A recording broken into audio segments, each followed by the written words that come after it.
We're about 10 weeks in at the new JJ's off of 57th Street, and I'm catching up with owner Tom Slattery, who's been pretty busy the last few months, to say the least. I think the last time we spoke, we were doing our walkthrough the day before we opened. Yep. And I can honestly say that I've gotten maybe a sum total of about 24 hours of sleep since then. Boxes everywhere, product being put on the shelves. It was pretty chaotic at that point in time, but we've finally gotten to a point where we're feeling comfortable in our space, still learning about our new environment, and still seeing just tons and tons and tons of new people on a daily basis, which has just been awesome. And so I've been in here many times, and this is my first time seeing the space behind us. At least the bar that you've added since then to the event space. The event space, yeah, that's brand new. It's new as far as this whole JJ's 3.0 concept, and we built this component to service as kind of I toyed with the idea of calling it the 57th Street Beverage Institute, because we really want to do a lot of educational stuff in here. We want to teach people about the things the products that we have to offer outside of just the inebriation factor. And so we're going to do a lot of food and wine pairings. I just put together a menu with my wife Jean, the Boozy Baker. We're going to be doing, for a small group, we're doing a dessert and wine pairing. And she's going to be making desserts, and then we're going to be making the component alcohol that goes with it. So we'll do like we're doing a gimlet cocktail, and she's going to make a gimlet cupcake using the same ingredients. So we're going to kind of tie things in, but we're going to expound on those things and do them in more of an event-driven type thing. And that's what this space is for. But it's also for rent. So we do rehearsal dinners in here. I got a wedding coming up here in November in this room. People are going to actually get married in here. It's like, who knew we want to get married in a liquor store? Yeah. But we aren't a liquor store, as you well know. We've talked about this before. We're an enhanced adult beverage experience. Enhanced adult beverage experience, Yeah. and so this room is part of it. And we found this bar piece. Somebody was cleaning out I think it was an old retail shop in the mall, and they had this piece sitting in his garage for a period of time, and he just wanted to get rid of it. So he gave me a deal, and I said, yeah, it kind of works, and it works really well for food buffet, and then we can put a bar over here, and then we got the back bar back here. It's perfect for tastings and just the event stuff. We've got a fantasy football draft in here tomorrow night for a group, and just all kinds of fun things. And it's we're taking bookings all the way into the latter part of 2019 right now. People are booking it out pretty fast. How about the retail space? I mean, you've even changed things around a little bit, I think, since you opened. But what's that done for the business?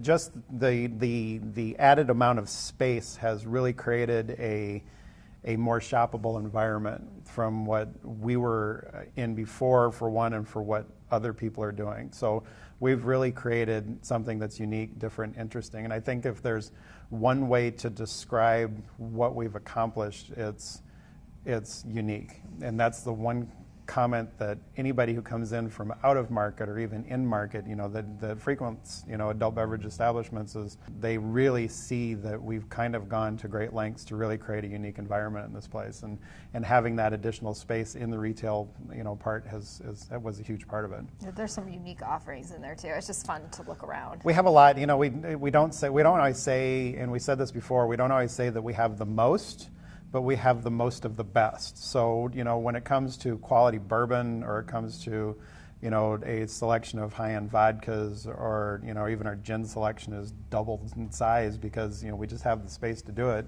Fantastic. Let's talk about a great place for a glass of wine, the Cocktail Lounge. 3.0 cocktail bar. What Paul's been doing in there has been absolutely mind-blowing. We do research on a regular basis, so Paul will create some things.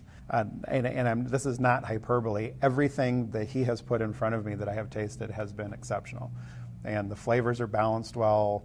The character is there. You can taste the primary liquor, the component that you're trying to exemplify. And he really knows his stuff. And for what we brought him on board to do, he has just absolutely annihilated and knocked it out of the park. And the other side to that is that I have him at my disposal to work with our customers on the retail side. So I've always considered myself somebody who, was good at planning events and help people, stock their bar and all that kind of stuff. But listening, and I listen to my people when they're talking to customers, because I want to know that they're saying the things that they're supposed to say and they're doing the things that they're supposed to do.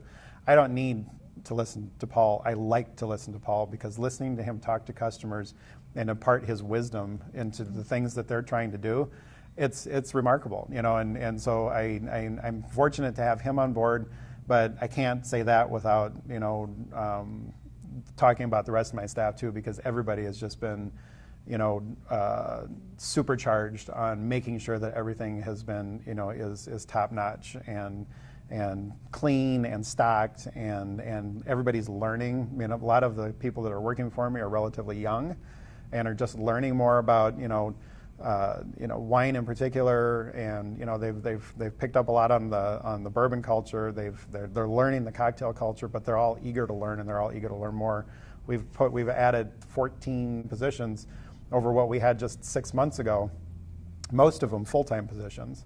That includes kitchen staff, that includes bartending staff, that includes retail staff, and all of these people are committed to the vision that we've that we've concocted here. And we're excited to see what's going to happen moving forward. So you mentioned the Boozy Baker. I think we need to take a peek in the case and talk about what's been going on with the baked goods. It's been, the cases are virtually sold out every night. We stock the cases Wednesday through Sunday. They cook Tuesday through Saturday. They take Sundays and Mondays off, and they need it because they're really busting their butts to make sure that the product that they're putting out is the top-notch quality. And if they don't like something, it goes right in the trash. And her baking team, Kate, her lead baker, has picked up the vision for somebody as young as she is at the ripe old age of 19. She is cranking out product like any seasoned pastry chef would be at this point in time. Okay, what's your go-to? I'm only going to try one thing in the case. Oh God, I really can't say that I have a definitive go-to, but anything that she makes in a cheesecake bar is absolutely outstanding. She's done these bourbon cheesecake bars that are just insane. She's done these apple crisp cheesecake bars that are insane. And then a couple of my guys went out to Colorado last week to go learn how to throw axes for our other place. And they brought back Colorado peaches because it's Colorado peach season. So she made a peach crisp cheesecake bar. And those are in the case right now. So are there still some? No, there's still some in good. there, so you might have to take one with you. Okay, yes, I just might. So yeah, speaking of, if starting one business is good, starting another one's got to be great, right? What's next? It presents its own set of challenges. JJ's Axes and Ales should be open sometime in September. We're finding that evolving one business into a different type of business within the same facility is running into a few regulatory roadblocks. So it has nothing to do with the axe throwing. That's all cool. Our alcohol licensing goes up for city council action in September, beginning of September. Okay. So we got to wait that out. We got to wait that out. We got to get all that good to go. And it's just when that store served as a package retail store for a long period of time, and people know that when you change the use of a facility, you have to go through some plan reviews and all that kind of stuff to make sure you're not overextending your occupancy and that kind of stuff. And we are all about making sure we do things right. So we're going through the processes the way that we needed to.